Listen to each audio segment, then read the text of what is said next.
This time it's different. This is the new economy. We are just coming out of the longest bull run in history, 11 years. Started in 2011. And at 2011, I made the biggest fortunes of my life because that was the MBS, mortgage-backed securities, and the CDO crashes, the real estate crashed.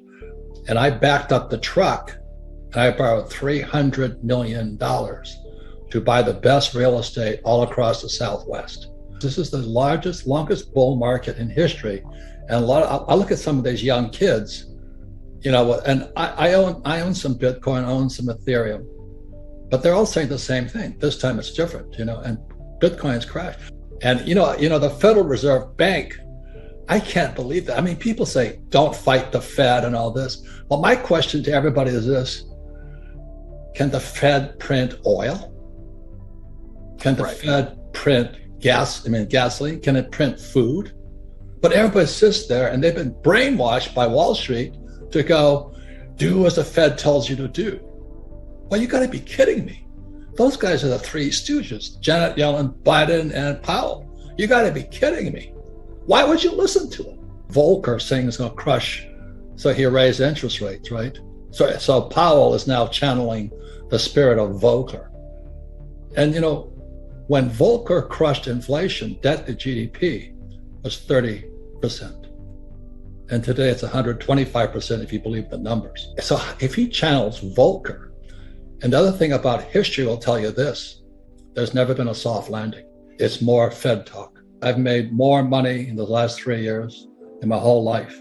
And so that's what I want to talk about with you today, is that there's other ways of looking at investing, but to think that Powell is going to save you when, as you may know, the reverse repo market is running at $2 trillion a day today. Right.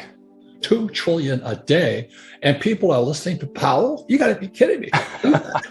I own no stocks, bonds, mutual funds, ETFs. I do not touch paper. I'm not saying that you shouldn't, but I'm saying people have been brainwashed by the Fed, the Treasury, and whatever those guys are. Go to school, get a job, pay your taxes, get a high-paying job, and invest for the long term in a well-diversified portfolio of stocks, bonds, mutual funds, ETFs. It was in 1974 when I came back from Vietnam, a two-tour Marine helicopter pilot. I saw communism at work. It was not pretty. And I come back in 1974, they passed ERISA. ERISA stands for 401k right now, or IRA. And I went, oh my God, they're funneling my generation, the boomers, into the stock market. And they don't know anything about money. And in 1974, the biggest exodus, Adam, was school teachers suddenly becoming financial planners. I watched that with horror. Interesting. I watched it in horror. That's the poor leading the blind. And today we have baby boomers who are hoping the stock market stays up in their 401k just as Social Security goes bust.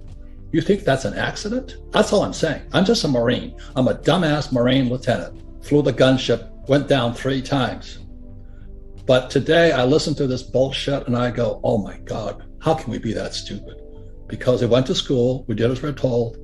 Don't fight the Fed, do as the Fed tells you. Invest for the long term, a well-diversified portfolio of stocks, bonds, mutual funds, ETFs. And don't worry, Powell is now channeling Volcker. When the debt to GDP is 120%, you gotta be kidding me. So when they were dropping the interest rates, I thought I died and went to heaven, because I'd buy apartment houses. I own 13,000 apartment houses. Every time the Fed dropped the interest rates, it jacked the value of my properties up, but I also improved the properties and I refinance out. So today I own no money in any of my properties. 13,000 units, all throwing cash. They said in a bull market, even idiots feel smart. I'm listening to all these idiots, after 2011, the market crashed in 2008 because the repo market went bad. And the repo market is the credit of Lehman Brothers and Bear Stearns was bad. And they hammered Bear. Anyway, it's a long story. My friends are all inside that world. But then when it came back out, they just started pumping money, just like you said about Christine Lagarde, just start lying.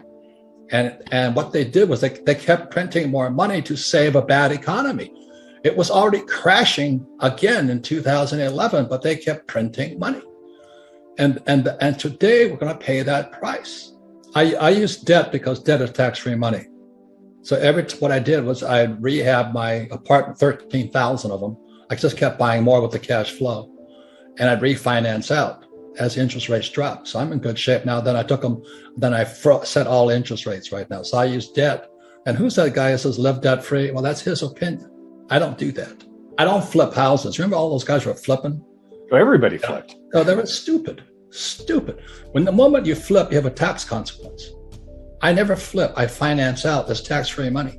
And not only that, is when I started investing, I had to invest at 12% interest rates. I like debt, and I don't pay taxes.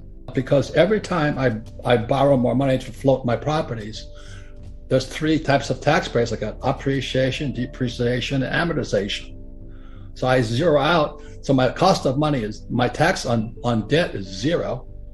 And I use that tax, appreciation, depreciation, amortizations, all in which I had poor debt, to offset tax in my income. When Biden took the Keystone XL pipeline off, my oil I was selling from the ground, which is a tax break also, went from $30 a barrel to $130 a barrel. Today it's like $120. Yeah. But I went, oh my God, this guy Biden is going to bankrupt us. I'm not saying him, but there's somebody who wants to bankrupt, because oil is the lifeblood of civilization. I worked for Standard Oil of California as a tanker officer when I graduated from school. I understand oil. I was on the Alaska pipeline and all this. I'm like, he's screwing us. So when he raises inflation, the poor and middle class will go broke. And that was just done as soon as he was being done before he took office. And so I'm looking at this guy's going to sell America down the drain. I'm not saying it's him, but somebody wants us to go broke. And I'm watching this going, oh my God. So what else so I have oil wells. I get tax breaks for those, because I don't invest in oil stocks. I work for Standard Oil, but I don't invest in Standard Oil. I invest in the oil in the ground. I'm a wildcatter. Everybody says don't do it. I don't recommend it, but I like doing it. My gold mines don't do it. I like doing it. There's more opportunity today than ever before, but not if you've been brainwashed into going to school, getting a job, paying taxes, live debt-free, and invest in the stock market. This bubble right now, Adam, is a bigger bubble than 2008. This is the everything bubble. You know, it's going to be not only stocks, bonds, but also credit. But it's more opportunity is going to come out of it. And that's what I'm saying. Be careful who you listen to, because your best asset, but also your biggest liability, are the ideas in your head. And be careful who puts them there.